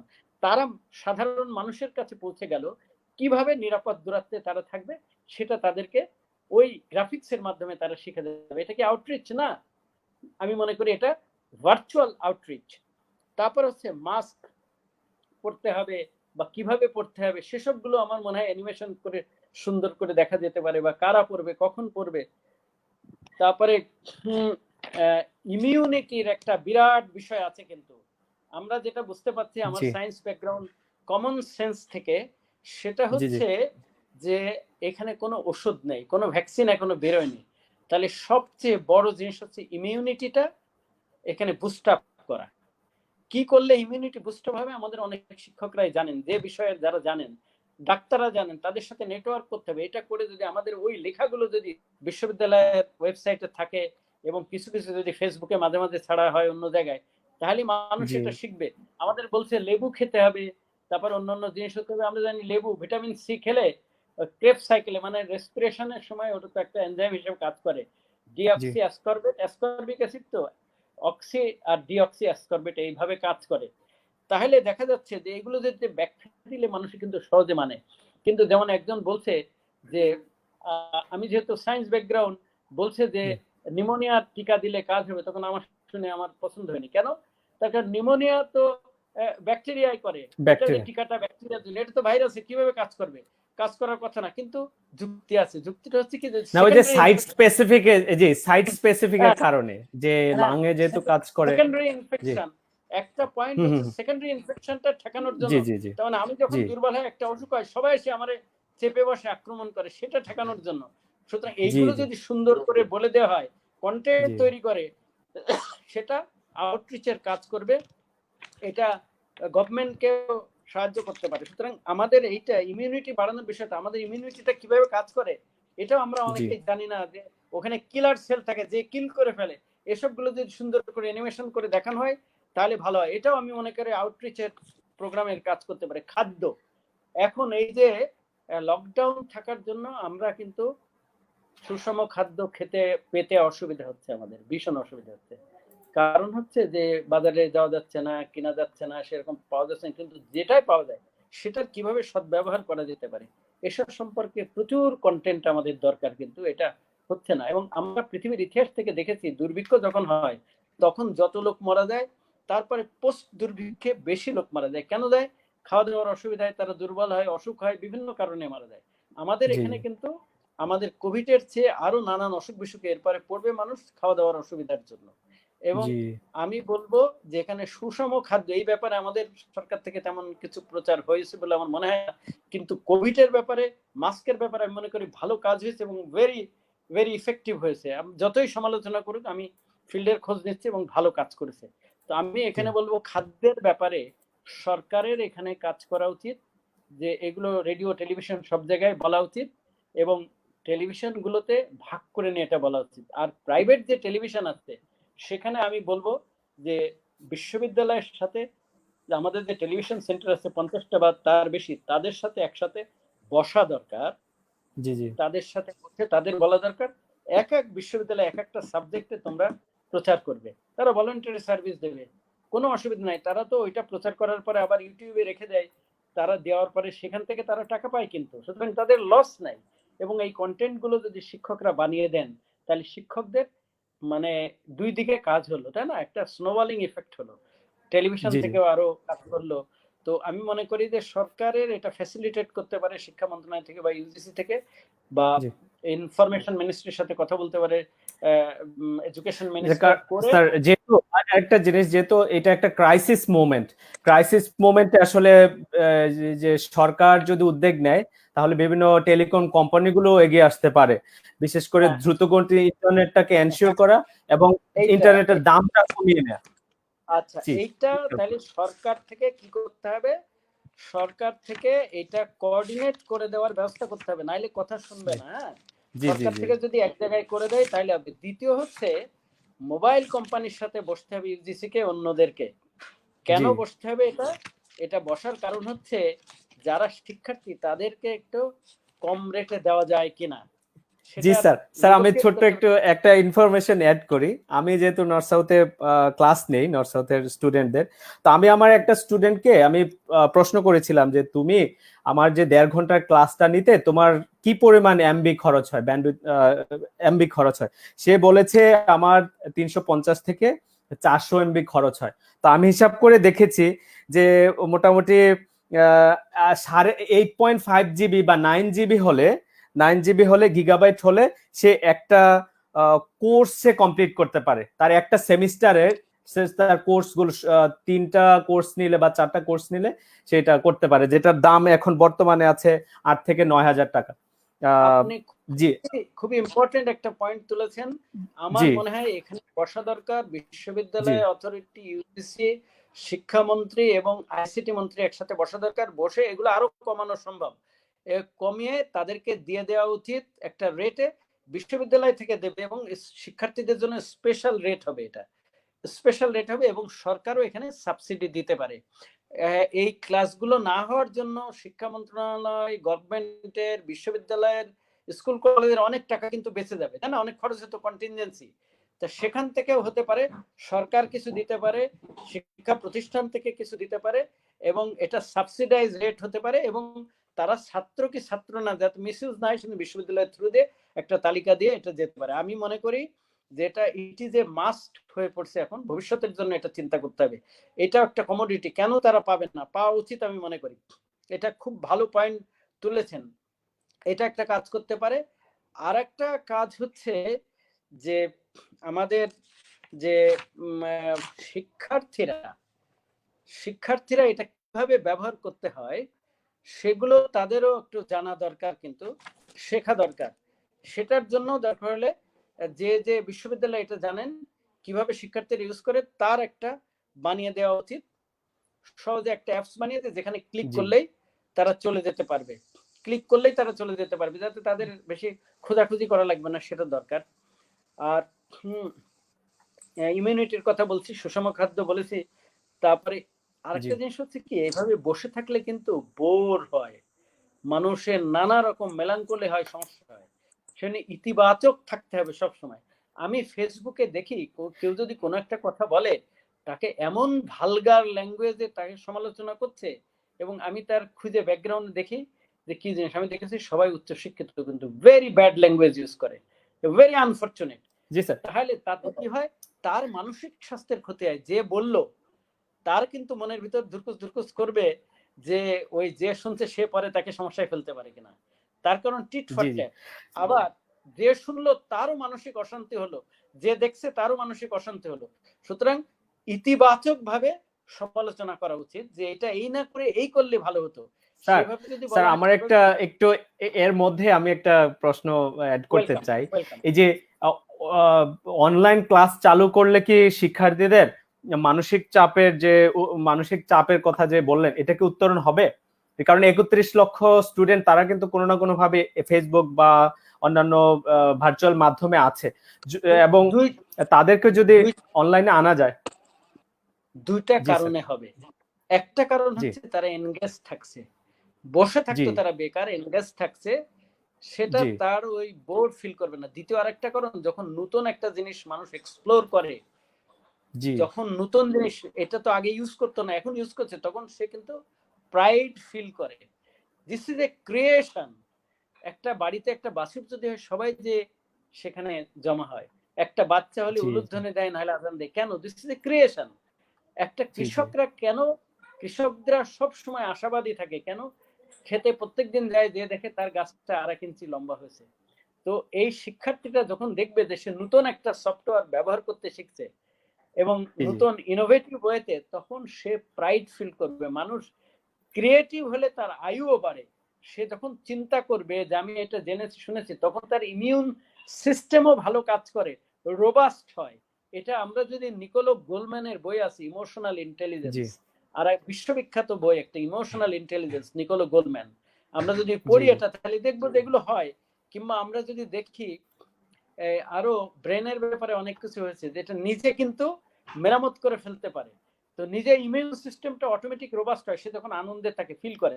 কিন্তু অ্যাংজাইটির ভিতরে যে থাকে, একজনকে গালি দিল, সে আবার মনে মনে ভাবলো সে তো তাকে বেকায়দায় ফেলবে, তাহলে কি হলো? সে শান্তিতে থাকবে না, তার আয়ু নষ্ট হয়। এরপরে হচ্ছে সাহায্য করা, অপরকে সাহায্য করা। আমরা দেখেছি যে একটা মানুষ মারা গেছে, তাকে দাফন করতে দিচ্ছে না, ওই গ্রামে নিতে দিচ্ছে না। This is very bad. এটার কারোর জন্য ভালো না, সারা দেশের মানুষ উদ্বিগ্ন হয়, এটা খারাপ। সেটা সায়েন্টিফিক ওয়েতে তাকে দেবে, সেফ ওয়েতে তাকে দেবে, কিন্তু তাকে দিতে দেবে না, ঢুকতে দেবে না। এটা তো মানুষ হলো না, এটা তো পশুর মতো আচরণ হলো। This is very bad. সুতরাং এইসব ব্যাপারে আমাদের শিক্ষার্থীরা কাজ করতে পারে, সৃষ্টিশীল কাজ করতে হবে। যারা শহরে আছে, যদি ছাদ থাকে, তাহলে ছাদে গাছ লাগাবে, বা বীজের চারা উৎপাদন করবে। বীজ আজকাল দেখি টিস্যু পেপারে দিয়ে ভিজায় রাখলে চারা হয়, তারপরে খরচেপ দিয়ে ধরে চারা হলো 1 ইঞ্চি, 2 ইঞ্চি, 5 ইঞ্চি, বেশি দিন তো থাকবে না এটা, এই লকডাউন, তখন সে মাটিতে নিয়ে লাগালো। তাহলে যারা গ্রামে আছে, তারা সুন্দর একটা বাগান করতে পারে, গাছ লাগাতে পারে, চারা তৈরি করতে পারে, কলম করতে পারে। আমি নিজেও কলম করছি বসে বসে ছাদের উপরে, শিখছি ইউটিউব থেকে দেখে। এবং সুন্দর করতে পারে, ফুল বাগান করতে পারে ছাদে টবে, তাহলে সৃষ্টিশীল কাজ করলে তার মনটা ভালো থাকবে। বই পড়া, বই ফিজিক্যাল এবং ইলেকট্রনিক, আমি বলেছি যে কিন্ডল কিনলে ভালো, যার না থেকে ফিজিক্যাল বই পড়তে পারে। তবে বই পড়ার ব্যাপারে সাবধান, যদি কোথাও কোভিড হয়ে থাকে সেখান থেকে বই আসলে তার সাথে আসতে পারে, ডিসইনফেক্ট্যান্ট দিয়ে কাজ করে নিতে হবে। সেটা বই পড়া একটা ভালো একটা সুযোগ। এখানে ফোন আসে, কত ডাকাডাকি হয়, কত টেনশন হয়, সেটা না, আপনি নিরিবিলি সুতরাং রাতে দিনে বই পড়েন। বই পড়া যখনই একঘেয়েমি হয়ে যায়, আমি শিক্ষার্থীদের বলছি, তখন ছাদ থাকলে ছাদে যান, যদি গ্রামে জমি থাকে সেখানে যান, সেখানে গাছ লাগান, যা বীজ উৎপাদন করেন। আপনি যে ভবিষ্যতের জন্য আরেকটা প্রস্তুতি নেবেন, আপনি ভবিষ্যতে অনেক ধরনের ফল খাবেন, দেশি বিদেশি, বীজগুলো রেখে দেবেন। আমি যে ফলগুলো খাই বীজগুলো রেখে দিই। আমি নিজে খেজুরের চারা উৎপাদন করেছি আমার 32-এর ছাদে, সবাইকে দিয়ে দিয়েছি, আর দিয়ে বলি যে এই চারাটা নিয়ে যাবেন। এর আগে কোভিড-এর এটা আগে বলেছি নিয়ে যাবেন, আমি যখন মারা যাবো আমার কথা স্মরণ করবেন ফল হলে। সুতরাং এটা একটা মনের একটা শান্তি, এটা করা সম্ভব। শিক্ষার্থীর আগের থেকে বলেছি, শিক্ষা হচ্ছে জীবনের জন্য প্রস্তুতি। পৃথিবী সতত পরিবর্তনশীল, এই পৃথিবীতে এটাই প্রথম না। কোভিড এর মতো এর আগে হয়েছে, প্লেগ হয়েছে, এখনো তো আরো কম মৃত্যু হয়। লন্ডনে 2/3 লোক মারা গেছে 1066 সালে। তারপরে 1349 সালে যে প্লেগ হয়েছিল, সেটাতে কত লোক মারা গেছে? 4-5 কোটি করে মারা গেছে। কিন্তু তখন মানুষের জনসংখ্যা কত ছিল পৃথিবীর? তারপরে 3-4-5 কোটি মারা গেছে। এটা কিন্তু নতুন না, বরং এখন মানুষ আর স্বাস্থ্যবিধি জেনেছে, এখন মানুষ মৃত্যু হার অনেক কম। বই পড়তে হবে, শিখতে হবে কিভাবে মৃত্যু ঠেকানো যায়, কিভাবে শরীরকে সুস্থ রাখা যায়। ইলেকট্রনিক কন্টেন্ট তৈরি করেন, খাতা লাগবে না, কলম লাগবে না, কিছু না। আপনার মোবাইল ফোনে এখন আপনার জিবোর্ড আছে, আপনি কথা বলেন লিখে ফেলে দেয় ওটা। একটা জিবোর্ড ডাউনলোড করে নেন আপনার মোবাইল ফোনে, বাংলায় কথা বলবেন, ইংরেজিতে কথা বলবেন, সেটা লেখা হয়ে যাবে। আপনার জীবনের অভিজ্ঞতা, আপনার সবকিছু এখানে লিখে ফেলুন। সেটা শিক্ষকের জন্য বা ছাত্রের জন্য সমভাবে প্রযোজ্য। আমি ব্যবহার করি, আমি লক্ষ্য করেছি যে আমাদের শিক্ষার্থীরা বা আমাদের শিক্ষকরা অনেকে এটা জিবোর্ডটা ইউজ করেন না। জিবোর্ড ইউজ করলে উনি একদিন 100 পাতা লিখতে পারবেন, কিন্তু হাতে লিখে সেটা পারবেন না। আর সাথে সাথে লিখতে অসুবিধায়, কাগজ কলম থাকে না লোকের ভিতরে, কিন্তু আপনি কারোর সাথে একটা ইন্টারাকশন হলো, নতুন জিনিস জানলেন, সাথে সাথে সেটা জিবোর্ড দিয়ে লিখে ফেললেন, মুখে বললেন, ও লিখে ফেললো।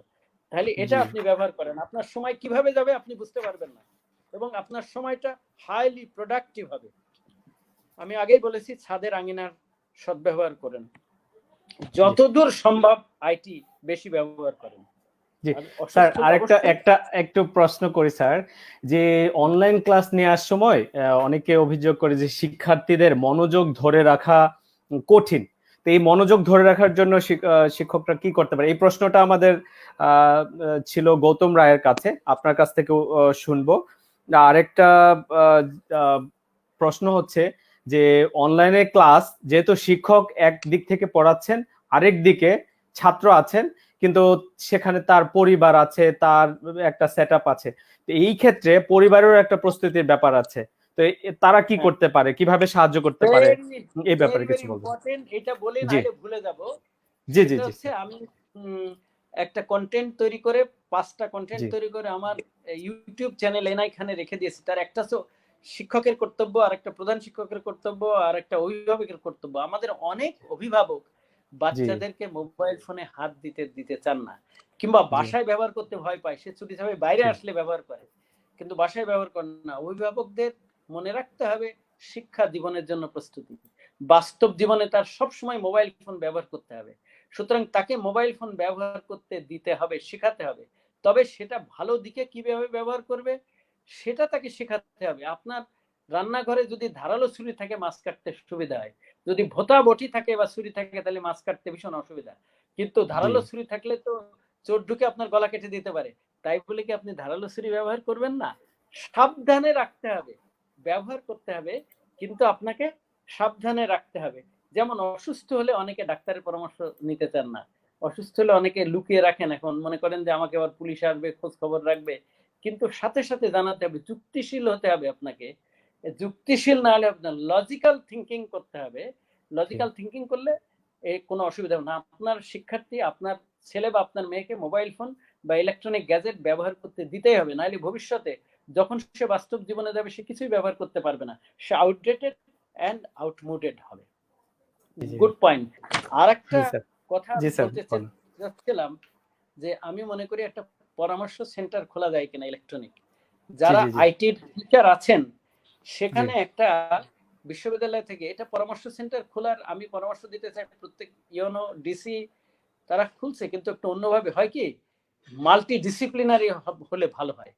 এখানে যদি শিক্ষকরা যুক্ত হন বিভিন্ন বিষয়ে তাহলে ভিন্ন রকমের হয়। কিন্তু এই সময় আমরা যদি গুগল আর্থে ঢুকি, আমি যেটা করি শিখি, গুগল আর্থে ঢুকে ওখানে একটা জায়গার নাম দেখলাম যে ইজমির, হ্যাঁ, সেখানে আমি ক্লিক করলাম, ক্লিক করলে ইজমির থেকে চলে গেল ইজমিরের, ওখানে আমি নিচে চলে যেয়ে দেখি হিস্ট্রি কি, হিস্ট্রির জায়গায় এনশিয়েন্ট হিস্ট্রি দেখি বা আর্কিওলজি দেখি। হ্যাঁ, তাহলে সুবিধা, এগুলো যদি শিখিয়ে দেওয়া যায়। সেই জন্য একটা পরামর্শ সেন্টার, যদি কেউ ফোন করে স্যার আমি কি করতে পারি, তখন এরকম অনেক পরামর্শ দেওয়া সম্ভব। আমরাও যুক্ত হতে পারি এরকম পরামর্শ সেন্টার খুললে। প্রত্যেক বিশ্ববিদ্যালয়ের তার শিক্ষার্থীদের জন্য পরামর্শ সেন্টার খোলা উচিত।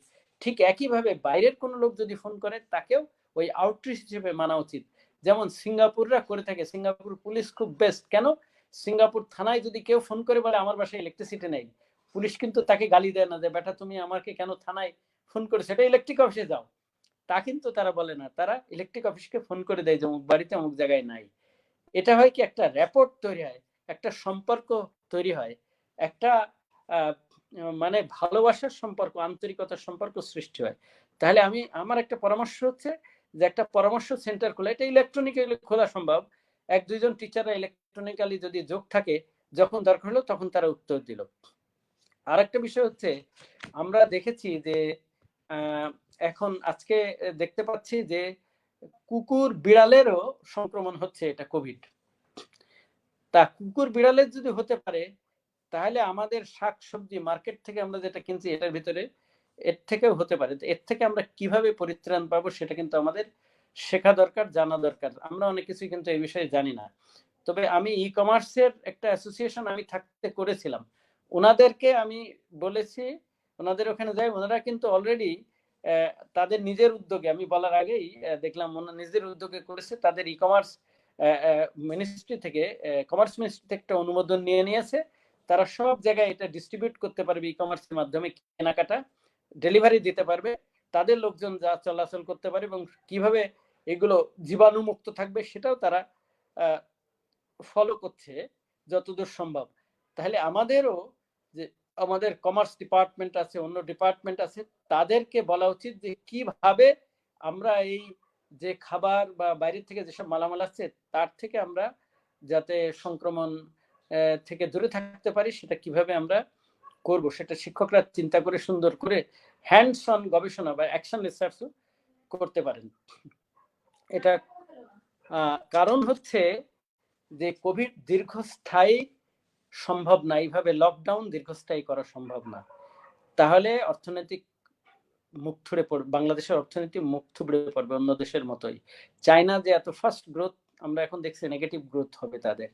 তাহলে আমাদের অর্থনৈতিক কর্মকাণ্ড চালু করার জন্য বিভিন্ন গাইডলাইন তৈরি করা দরকার। এটা এগ্রিকালচার ডিপার্টমেন্টের গাইডলাইন আছে, তারপরে অন্যান্য যেসব ডিপার্টমেন্ট আছে। আমাদের আর একটা বিষয় হচ্ছে ফ্লেক্সি করা উচিত।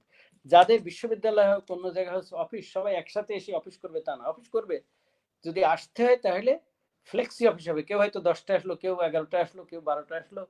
তাহলে কিন্তু ওই ডাইরেক্ট কন্ট্যাক্ট হবে না, এবং ডিসইনফেক্ট্যান্ট যদি ইউজ করে প্রত্যেকবার, তাহলে এটা সংক্রমিত হওয়ার সম্ভাবনা কম থাকবে। সেটা আমাদের দেখা দরকার। আরেকটা জিনিস হচ্ছে যে রিফ্লেকশন।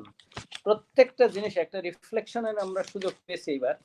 এই রিফ্লেকশনের সুযোগটা আমাদের ভালো ব্যবহার করা উচিত, চিন্তা করা উচিত যে আমাদের এরকম সমস্যা হলে, ধরেন আল্লাহ না করুক যদি ভূমিকম্প হয়, তাহলে আমরা কি করব, এসব গাইডলাইন আসলে আমাদের তৈরি করা উচিত।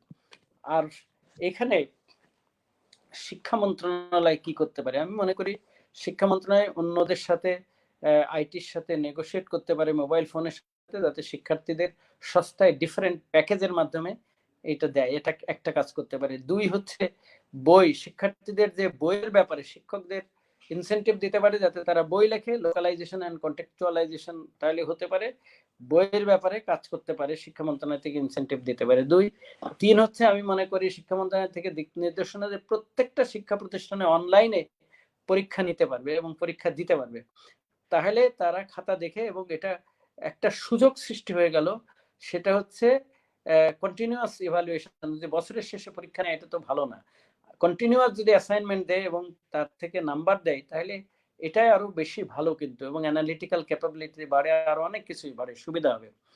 আরেকটা চিন্তা করা উচিত ইউজিসি কে, সেটা হচ্ছে যারা মনে করেন ইতিহাস বা পলিটিক্যাল সায়েন্স পড়ে তাদের প্রত্যেককে আগামী দিনগুলোতে ফেস টু ফেস এসে 4 বছরের কোর্স করতে হবে, আমি মনে করি এটা কোনো প্রয়োজন নাই। 2 বছর তারা অনলাইনে বাড়ি বসে কোর্স করতে পারে, বাড়ির অন্য কাজ করতে পারে, তারপরে আর 2 বছর হয়তো এখানে আসলো, ফেস টু ফেস কোর্স করলো, তাহলে আমরা আরো বেশি লোককে অ্যাকোমোডেট করতে পারবো, এবং আরো মোর প্রোডাক্টিভ হবে শিক্ষার্থীরা। বাড়ি যখন থাকলো তখন তার মা বাবার সাহায্য করতে পারে, একটা বিজনেস গড়ে তুলতে পারে, সেটা করতে পারে। তার কারণ আমরা জানি যে সব শিক্ষার্থীকে চাকরি দেওয়া সম্ভব না, কিন্তু এন্টারপ্রেনিউর করা সম্ভব। এন্টারপ্রেনিউরের ফোকাসে যদি আমরা লেখাপড়া করাই, তাদের কেউ কেউ চাকরি পাবে, চাকরি নেবে, সেটা এন্টারপ্রেনিউরশিপ ফোকাসে আমাদের এডুকেশনটাকে রিঅ্যালাইন করা দরকার। এবং এইটার সুযোগ আসছে, কোভিডের একটা সম্ভাবনা, সেই সম্ভাবনায় সময় এক্সপেরিমেন্ট করার সুযোগ। অন্য সময় এইসব এক্সপেরিমেন্ট করলে হয়তো অনেকে বাধা দিত, নানা সমালোচনা হতো, কিন্তু আমি নিশ্চিত এখন এই সমালোচনা হবে না, কারণ তারা দেখবে যে something is better than nothing, কিছুই হচ্ছে না, বন্ধ আছে, তার চেয়ে কিছু হলে ভালো হবে। এটা একটা সুযোগ আসছে শিক্ষকদের আইটিতে শানিত হয়, এটা একটা সুযোগ আসছে শিক্ষার্থীদের আইটিতে শানিত হয়, এটা একটা সুযোগ আসছে শিক্ষক এবং শিক্ষার্থীদের সাথে একটা নিবিড় যোগাযোগ, তখন আগে খোঁজ রাখা সম্ভব হতো না, সেটা একটা সুযোগ আছে। এমনকি শিক্ষকরা তার পরিবারের লোকজনের সাথে কথা বলে তাদের অবস্থা জানতে পারে। এখন একটা সুযোগ আসছে আমাদের প্রতিটি শিক্ষা প্রতিষ্ঠানের ওয়েবসাইটটা আপ টু ডেট রাখা। আমি দেখেছি যে ওয়েবসাইট আপ টু ডেট থাকে না, বলা হয়ে থাকে কিন্তু আসলে আপ টু ডেট নাই। তো এইটা একটা, এই সুযোগে আপ টু ডেট রাখা উচিত। যারা ট্রাস্টি বোর্ডের মেম্বার আছেন, কিংবা যারা পাবলিক বিশ্ববিদ্যালয়ের যারা তারা কমিটিতে আছেন, যারা সিন্ডিকেটে আছেন, তারাও এটা দেখতে পারেন, এটা করা উচিত। প্রত্যেকের সাথে প্রত্যেকের যোগাযোগ থাকা উচিত, বসে থাকা সম্ভব না। এক একদিন কত লস হয়ে যাচ্ছে সেটা চিন্তাই করা যায় না। আর আমাদের এই লকডাউন চিরকালের জন্য সম্ভব হবে না, কিন্তু আমার মনে হয় না, ব্যক্তিগত অভিজ্ঞতা থেকে, বইয়ের অভিজ্ঞতা থেকে, জ্ঞান থেকে, যে এটা কোভিড সহজে চলে যাবে। হয়তো এই প্যান্ডেমিক থাকবে না, হয়তো এন্ডেমিক আকারে থাকবে, কিছু এলাকায় থাকবে, তারপরে ইনফেক্টেড হবে। সুতরাং আমাদেরকে কন্টিনিউয়াস একটা ভিজিল্যান্টের ভিতরে থাকতে হবে। আমাদের হয়তো এরকম ফুল লকডাউনের সম্ভব হবে না, আমাদের হয়তো সিলেক্টিভ লকডাউনে যেতে হবে। সিলেক্টিভ লকডাউন বলতে বোঝাচ্ছি যে কোনো এলাকার, সেটা আমি একটু ব্যাখ্যা করি। আইডিয়াটা এরকম, আমার ধরেন মনে করেন কিছু এলাকা সিলেক্ট করলো, সেখানকার স্থানীয় প্রতিনিধি, পুলিশ, ডাক্তার সবার সাথে কনসাল্ট করে একটা উপজেলা করলো যে সেখানে কিছু লকডাউন হবে, কিন্তু সেটা বিধিনিষেধ থাকবে। কি বিধিনিষেধ? ভিতরে সব ওপেন কর্মকাণ্ড চলবে, তবে কিছু গাইডলাইন থাকবে যে একসাথে মাঠে 10 জন কাজ করতে পারবে না, 5 জন কাজ করবে, সকালে 5 জন করলো, বিকালে 5 জন করবে, এইভাবে তারা কাজ করবে।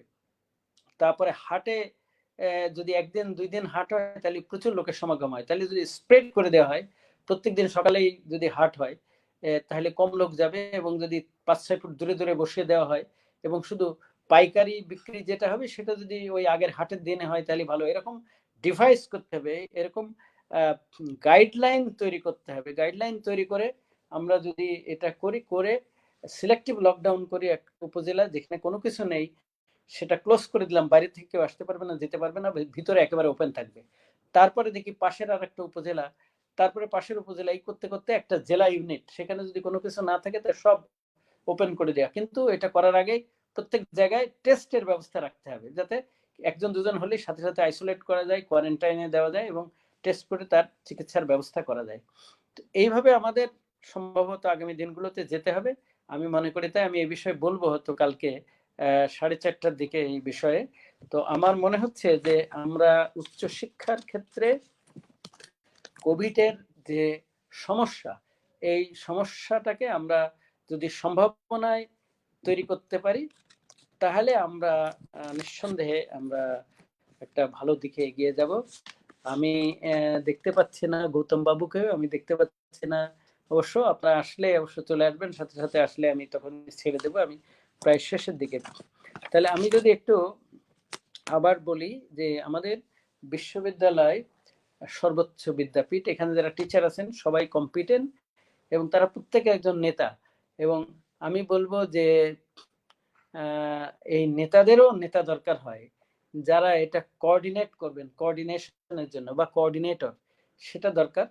এবং বিশ্ববিদ্যালয় একটা ইউনিট হিসেবে কাজ করতে পারে এবং ইউজিসি এখানে গাইড করতে পারে। কিছু কিছু বিষয় বিশ্ববিদ্যালয় নিজেরাই নিজেদের গাইডেন্সে চলতে পারেন এবং তারা নিজেরা একটা কল সেন্টারের মতো করে একটা পরামর্শ সেন্টার খুলতে পারেন তার শিক্ষার্থীদের জন্য। ইলেকট্রনিক এবং ইলেকট্রনিক ক্লাস ফুল ফ্লেজেড তৈরি হতে পারে এবং সেই সাথে কন্টেন্ট তৈরি হতে পারে, সেই সাথে শিক্ষকরা বই তৈরি করতে পারেন, বই লিখতে পারেন, তাদের ওয়েবসাইটে রাখতে পারেন, কিংবা নিজস্ব ওয়েবসাইট কিংবা শিক্ষা প্রতিষ্ঠানের ওয়েবসাইটে টিচারের জন্য আলাদা আলাদা একটা পিজিয়ন হলের মতো আলাদা একটা স্পেস করে দেওয়া যায় ওয়েবসাইটে, যেখানে সেই বিষয়ের শিক্ষকরা সেখানে রাখবেন, অন্যরা সবাই সেটা দেখবে। আর প্রত্যেক শিক্ষকের জন্য ম্যান্ডেটরি করে দেওয়া উচিত ইউটিউব চ্যানেল। সেই ইউটিউব চ্যানেলে তার ওই বিষয়ের যেটা পড়ান সেটা কন্টেন্টগুলো আস্তে আস্তে তৈরি হবে, কমপ্লিট একটা কন্টেন্ট থাকবে এবং প্রত্যেক বছর পর পর আরো ইমপ্রুভ করতে পারবে। কোশ্চেন অ্যান্সার থাকতে হবে, জেনারেলি আস্ক কোশ্চেনগুলো থাকতে পারবে এবং একসময় দেখা যাবে এটা ইলেকট্রনিক বইও তৈরি করে ফেলতে পারে এটার থেকে এবং শিক্ষার্থীদের এটা ডিস্ট্রিবিউট করতে পারবে। আর সরকার থেকে একটা জিনিস বড় দরকার, সেটা হচ্ছে সবচেয়ে সোজা সবকিছু খুঁজে বের করা। আমরা চেষ্টা করেছিলাম এটুয়ে থাকাকালীন, সেটা হচ্ছে আমরা বলি পপুলেশন রেজিস্টার। পপুলেশন রেজিস্টারটা সেটা কি, প্রত্যেক নাগরিক একার জন্ম হওয়ার পর থেকে তার একটা কোড রেজিস্টার থাকবে, নাম দাম বাবার নাম ছেলে মেয়ে বউ সবকিছু থাকবে, এটা কোড রেজিস্টার। আর একটা হচ্ছে ডিপার্টমেন্টাল রেজিস্টার, সেটা হচ্ছে কি ল্যান্ডের ওখানে থাকবে তার নামে কি প্রপার্টি আছে, ল্যান্ডের ডিপার্টমেন্টাল রেজিস্টার। সমাজ সেবাতে থাকবে তার ছেলে মেয়ে, তার সে ভিক্ষুক কিনা পেশা কি এসব থাকতে পারে সমাজসেবা।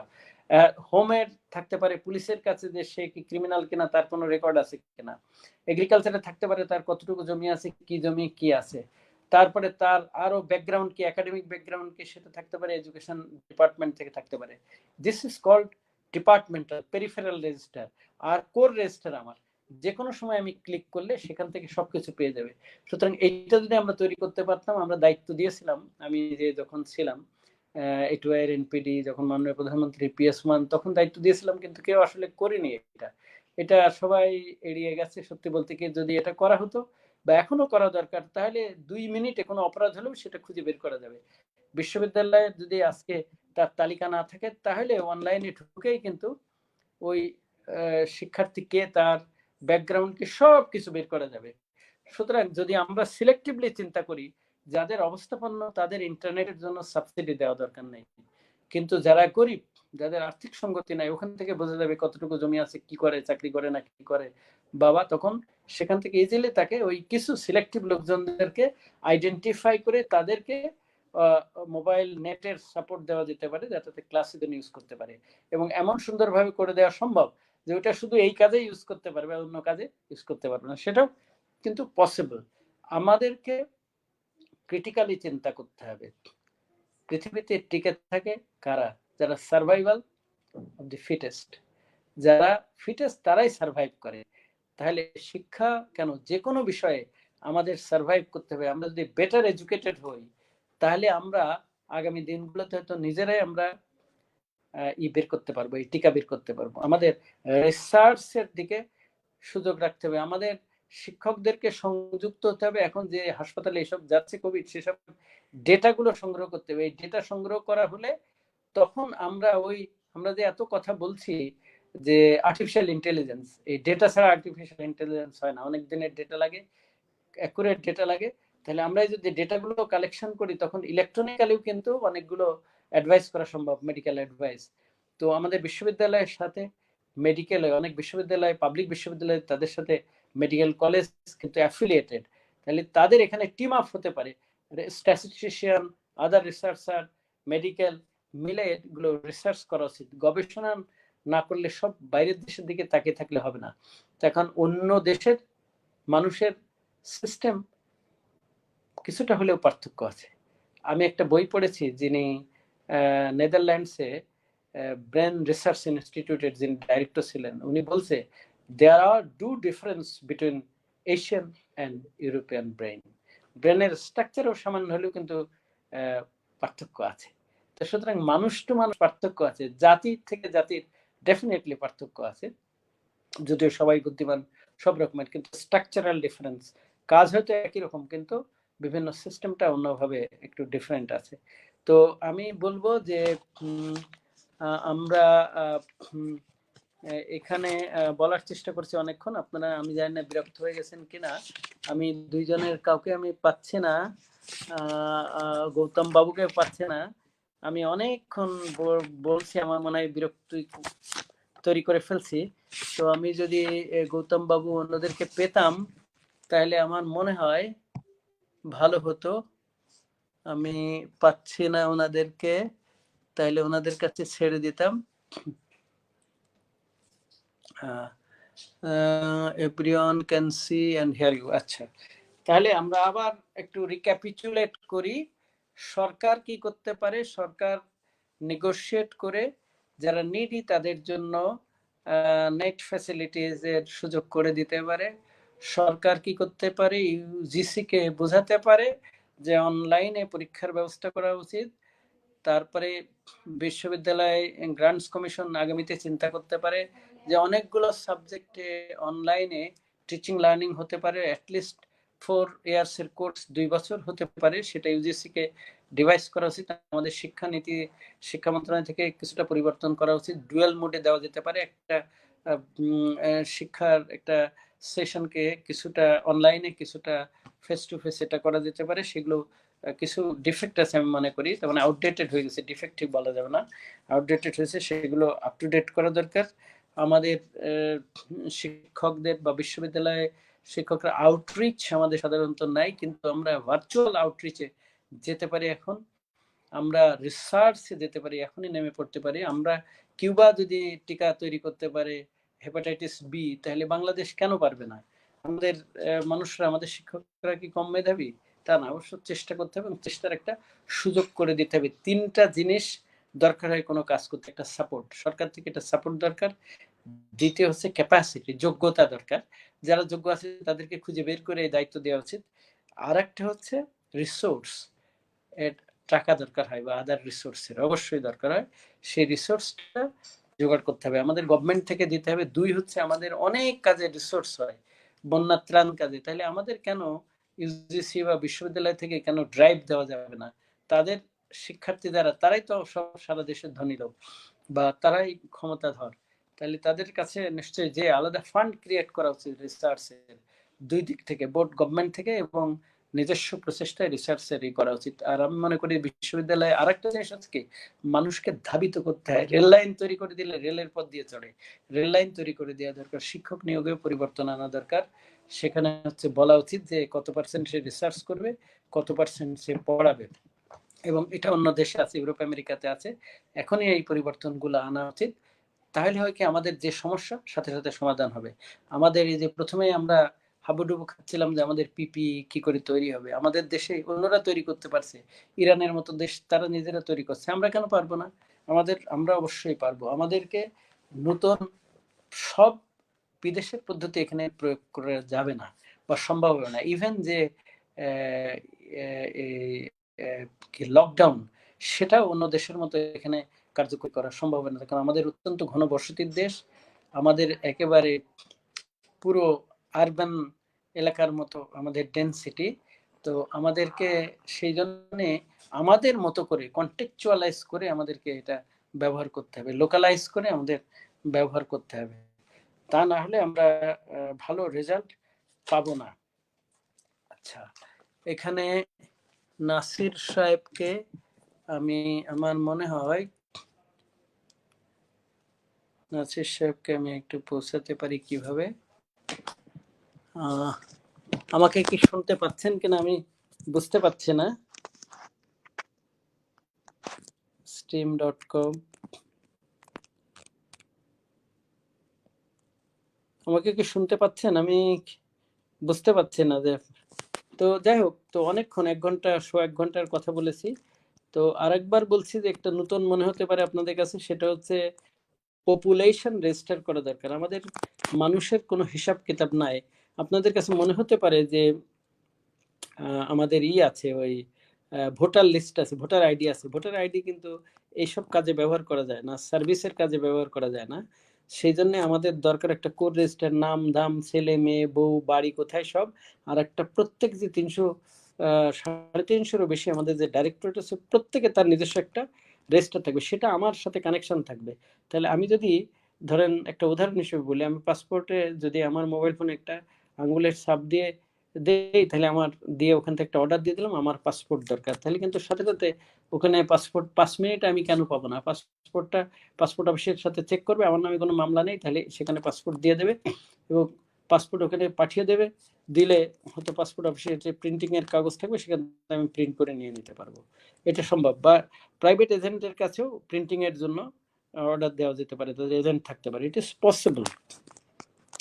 তো আমাদেরকে সেইভাবে চিন্তা করতে হবে। শিক্ষা হচ্ছে জীবনের জন্য প্রস্তুতি। আমাদের এমনভাবে প্রস্তুত নিতে হবে যে আগামী দিনগুলোতে যে পরিবর্তন আসবে, পৃথিবী সতত পরিবর্তনশীল। মনে করার কোনো কারণ নেই যে পৃথিবী একই রকম থাকবে, একরকম অবশ্যই থাকবে না। যেমন আমি উদাহরণ হিসেবে বলতে পারি যে এই কোভিডের পরে অনেক দেশ কিন্তু অনেক স্পেশাল সুযোগ নিয়ে নেবে। কেমন সুযোগ নেবে? আমরা দেখেছি যে